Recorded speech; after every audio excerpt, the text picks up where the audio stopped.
আসসালামু আলাইকুম রহমতুল্লাহ বরকাতুহু। তে বন্ধুগণ, আশা করি আল্লাহ পাকের রহমতে সকলে সহি সালামতে আছেন।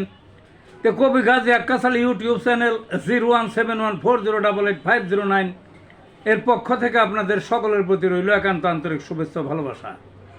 তে বন্ধুগণ, এখন আপনাদের সামনে যে বয়ানটা রাখবার চেষ্টা করব, বয়ানটার নাম হলো জটিল রোগে হোমিওপ্যাথির কারিশমা। কি? জটিল রোগে হোমিওপ্যাথির কারিশমা।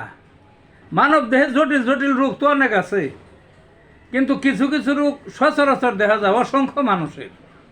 দিশেহারা তারা কোনটা থেকে কোনটা করবে বুঝলেন না। এই অপারেশন করে, এইটা করে, ওইটা করে, ওইটা করে, কিন্তু স্থায়ী সমাধান পায় না।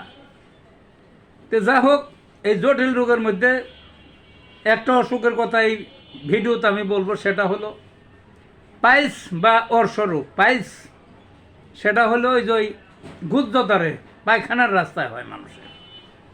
এটা জটিল, খুব কষ্টকর। এটা জ্বলে, এটা ব্যথা করে, এটা রক্ত পড়ে, টাটানি ব্যথা, ব্যথা আসে, ব্যথা যায়, চাপড়া ধরা ব্যথা, ব্যথা এদিক ওদিকে ছড়িয়ে পড়ে। এটা গুদ্দতারে ঘা হয়, ফুলে ওঠে, গোটা হয়, গোটা নরম আছে, শক্ত আছে, ভিতরে হারিস হয়, এটা জুবার মতো বাইরে যায়, আবার ভিতরে যায়, ইত্যাদি বিভিন্ন লক্ষণ বুঝলেন না। আবার শেষ পর্যন্ত এটা হয়ে যায়, সময়কালে সঠিক চিকিৎসা না করলে এটা ওই তক্তার মতো শক্ত হয়ে যায়, অর্থাৎ ওই যে হয়ে যায়, যাই হোক পাথরের মতো শক্ত হয়ে যায় আর কি, গেজ গেজ হয়ে যায় বুঝলেন না। তে অপারেশন করে, অপারেশন করলেও স্থায়ী চিকিৎসা হয় না, আগেই তো বললাম। ওই দেখা যায় পুনঃ পুনঃ আবার হয়। তো হোমিওপ্যাথিতে খুব ভালো চিকিৎসা আছে।